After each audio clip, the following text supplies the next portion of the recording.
মানুষ মৃত্যুর পর জান্নাতে যাওয়ার জন্য ইবাদত করবে কেন? তারা আমার তৈরি জান্নাতে জ্যান্ত অবস্থায় প্রবেশ করবে। সাদ্দাদের অহংকার আকাশ ছুল।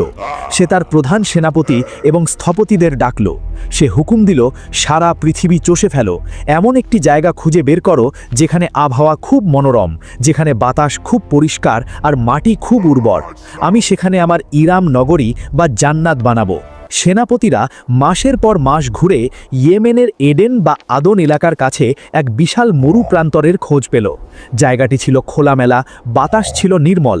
সাদ্দাদ সেই জায়গা পছন্দ করল। শুরু হলো পৃথিবীর ইতিহাসের সবচেয়ে বড় এবং নিষ্ঠুর প্রজেক্ট। সাদ্দাদ তার রাজ্যের সমস্ত গভর্নর এবং রাজাদের ফরমান পাঠালো, পৃথিবীর যেখানে যত স্বর্ণ, রৌপ্য, হীরা জহরত আছে সব আমার দরবারে পাঠাও।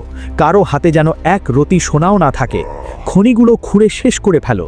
সমুদ্র সেচে সব মুক্তা তুলে আনো। সৈন্যরা ঘরে ঘরে ঢুকে মায়েদের গলার হার, হাতের বালা, কানের দুল ছিনিয়ে নিতে লাগলো। ছোট বাচ্চার গলার সামান্য লকেটটিও তারা কেড়ে নিল। খনি শ্রমিকদের ওপর চলল অমানসিক নির্যাতন। রাত দিন চাবুক মেরে তাদের দিয়ে টনকে টন সোনা তোলানো হলো। সমুদ্রের ডুবুরিরা মুক্তা তুলতে গিয়ে পানির নিচে দমবন্ধ হয়ে মারা যেতে লাগলো। কিন্তু সাদ্দাদের তাতে কোনো যায় আসে না। তার চাই সম্পদ, আরও সম্পদ। সারা পৃথিবী থেকে সোনা আর রূপার ইট জাহাজ বোঝাই হয়ে ইয়েমেনের সেই মরুভূমিতে আসতে শুরু করলো। হাজার হাজার আর্কিটেক্ট বা স্থপতি, লাখ লাখ শ্রমিক জড়ো করা হলো। সাদ্দাদ তাদের বলল, শোনো, আমি এমন শহর চাই যার দেওয়াল হবে রূপার আর দেওয়ালের ওপরের অংশ হবে স্বর্ণের। রাস্তার ধুলোবালি আমার পছন্দ নয়, তাই রাস্তার মাটির বদলে সেখানে ছড়িয়ে দেবে জাফরান, আম্বর আর কস্তুরি। আর শোনো, আমার এই জান্নাতে কোনো সূর্য বা আগুনের আলো থাকবে না।